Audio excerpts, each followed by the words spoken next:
வணக்கம். KN நேரு அவர்கள் சம்பந்தப்பட்ட கேஸ் இருக்கு இல்லையா, அதுல முக்கியமான அப்டேட்டை இன்னைக்கு நம்ம கொடுக்குறோம். அது என்ன அப்படின்னா, இன்னைக்கு சுப்ரீம் கோர்ட்ல அதிமுகவுடைய வழக்கறிஞர்கள் இவர் மீது எஃப்ஐஆர் ஃபைல் பண்ண சொல்லி சுப்ரீம் கோர்ட்டுக்கு போயிருக்காங்க.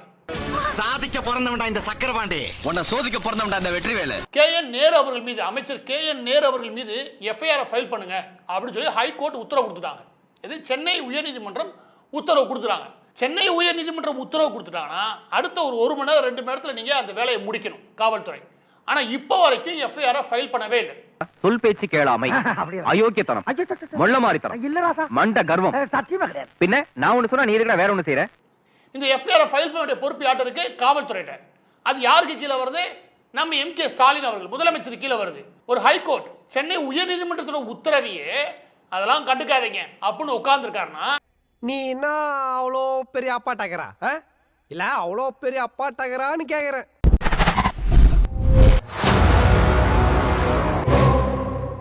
எதனால எஃப்ஐஆர் ஃபைல் பண்ணாம உட்கார்ந்துருக்காரு? ஃபைல் பண்ணலாம், ஆனா பண்றதுக்கு MK ஸ்டாலின் அவர்களுக்கு ஒரு மிகப்பெரிய பயம் இருக்குது.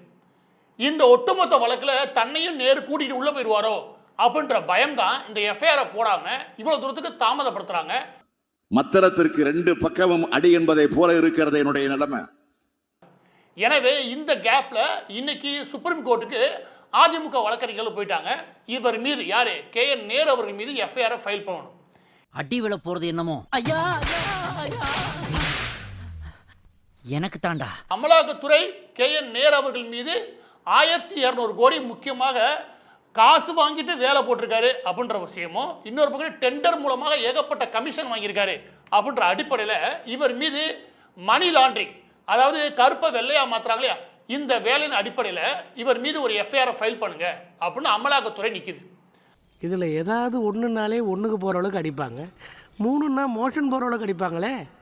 உன் மைண்ட் வாய்ஸை நான் கேட்ச் பண்ணிட்டேன். MK ஸ்டாலின் அவர்களும் உதயநிதி நேரடியா யாராவது ஒருத்தர் சிறைக்கு போறதுக்கான வாய்ப்புகள் இந்த இடத்துல உருவாக்குது. நீ என்னையே என்ன சொல்ற?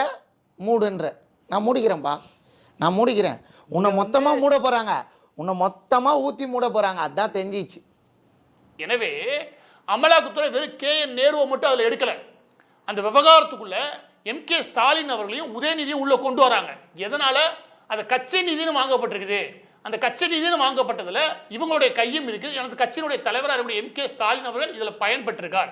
இந்த இடத்துல தான் MK ஸ்டாலின் அவர்கள் 100% கைதாகிறதுக்கான வாய்ப்புகளும் உருவாகும்.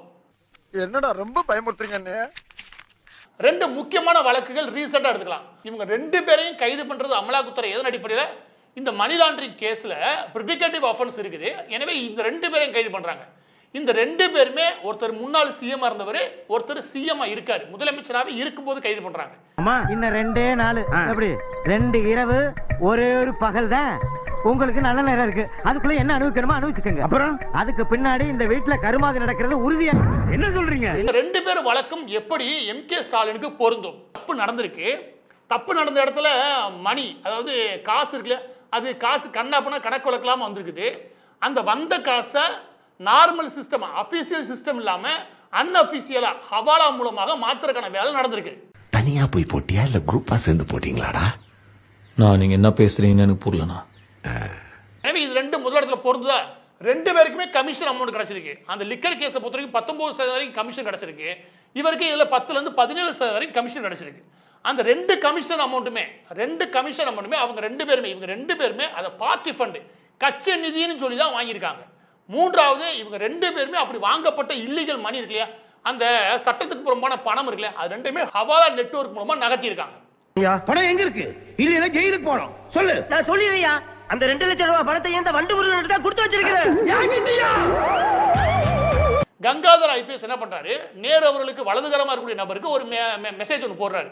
அதுல என்ன சொல்றாரு பாருங்க. நமஸ்தே garu, please look it this. அதாவது இதை கொஞ்சம் பாருங்க, பார்ட்டி ரெடியா இருக்காரு.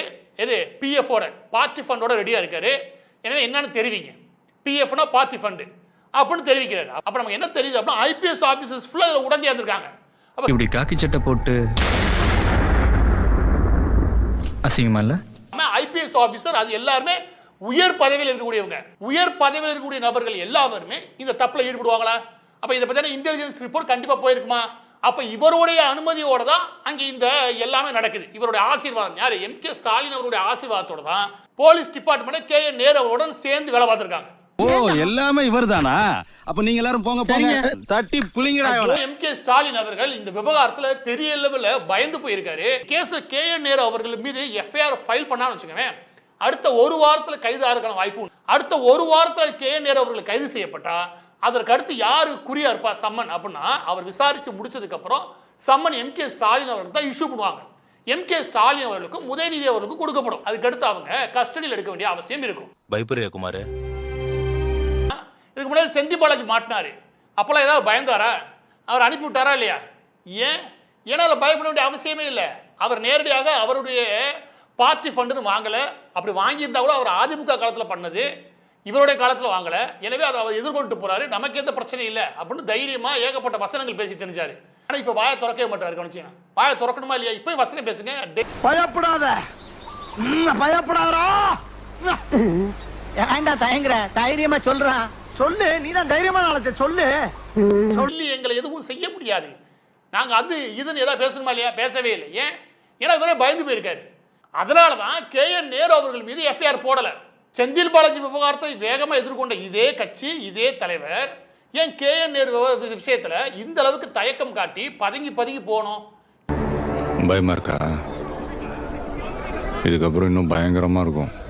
எம்.கே. ஸ்டாலின் இருக்காரு, அவர் காப்பாற்றுவார் அப்படின்னு சொல்லி IPS officers, IAS officers, middle mans, brokers இப்படி எல்லா பேரும் நினைக்கிறாங்க. இது நடக்கிறதுக்கான வாய்ப்பே கிடையாது. உள்ள போ, அண்ணன் வெளியே இருந்து இதை காப்பாத்தணுமா இல்லையா? அப்புறம் பேக் அடிச்சிட்டான் பாத்தியா? நான் தான் சொன்னல பேக் அடிச்சிரானு. பேக் அடிச்சிட்டான் பாரு. இவன் தான் ரேவஸ்டீரியோட பயங்கரமா ஜம்ப் பண்ணக்கூடிய ஆள்ரா. இவனை போய் நம்பி ஏன்னா பிரச்சனை அவங்களுக்கு தான் நேரடியா திமிங்கலமே மாட்டிருக்கு. எனவே இந்த திமிங்கலத்தை நோக்கி தான் ஈடி போகும். நிச்சயமாக ஒருத்தருக்கும் உதவி கிடைக்கிறதுக்கான வாய்ப்பு கிடையாது. எம்.கே. ஸ்டாலின் அவர்கள் தன்னை காப்பாற்றிக்க முயற்சி பண்ணுவார். கே என் நேரு அவர்கள் தன்னையும் தன் குடும்பத்தையும் காப்பாற்ற முயற்சி பண்ணுவார். இந்தபடி எம்.கே. ஸ்டாலின் தன்னையும் தன் மகனையும் காப்பாற்ற முயற்சி பண்ணுவார். இவங்க ரெண்டு பேரும் இதை முயற்சி பண்ணும்போது எல்லா பேருமே பலிகடாதான். எங்கிட்டு காப்பாத்துறது? அதெல்லாம் பாடு தாண்டியாச்சு. திமுக கூட்டணியில நிபந்தனையற்ற ஆதரவுன்னு சொல்லி நேற்று வைகோ சொல்லியிருக்காரு. நீங்க எப்படி கூட்டணி நிபந்தனையற்ற ஆதரவா இல்ல சீட்டா? இந்த கேள்விக்கே இடமில்லை. நாங்கள் ஒரு கூட்டணியை உருவாக்குவதிலும் அந்த கூட்டணியை பாதுகாப்பதிலும் அக்கறையோடு இருக்கிறோம். விடுதலை சிறுத்தைகள் கட்சி இந்த கேள்விக்கு இடமில்லை என்று கருதுகிறது. எவ்வளவு பெரிய கேவலம் வந்தாலும் சரி, ஒரு செருப்ப வாயில கவ்வ கொடுத்துக்கிட்டு இன்னொரு செருப்ப சாணியில முக்கி எடுத்து உச்சாந்தல நச்சுன்னு அடிச்சாலும் சரி, கடைசி வரைக்கும் போகாமே நாம வாழ்ந்து காட்டணும். காங்கிரஸ் வெளியே போயிட்டுனா இந்தியா கூட்டணியே இல்லையே. காங்கிரஸ் ஏன் வெளியே போகணும் நீங்க விரும்புறீங்க? இல்ல அங்கதானே போச்சல. நாங்க விரும்பணும் இல்ல, ஆல்ரெடி வந்து அவங்க என்ன பேச்சுவார்த்தைக்கு அவங்களுக்கு இல்லைங்க, அவங்க கேட்கறதுக்கு கூட்டணி கட்சிங்கிற ஒரு உரிமையோட கேட்கறாங்க. நான் உங்க கூட்டணியில தான் இருக்கிறோம், உங்களுக்கான வெற்றிக்காக நாங்களும் பாடுபடுறோம், காலகாலமா உங்களுக்கு நாங்க உழைச்சிருக்கிறோம், அதனால எங்களுக்கு இந்த முறை வந்து அதிகாரத்துல ஒரு பகிர்வு கொடுங்க அப்படின்னு கேட்கறாங்க. இதுல என்ன தப்பு இருக்குது? அண்டங்காக்கா குயில் மேல ஆசைப்படலாம், மயில் மேல ஆசைப்படலாமாப்பா?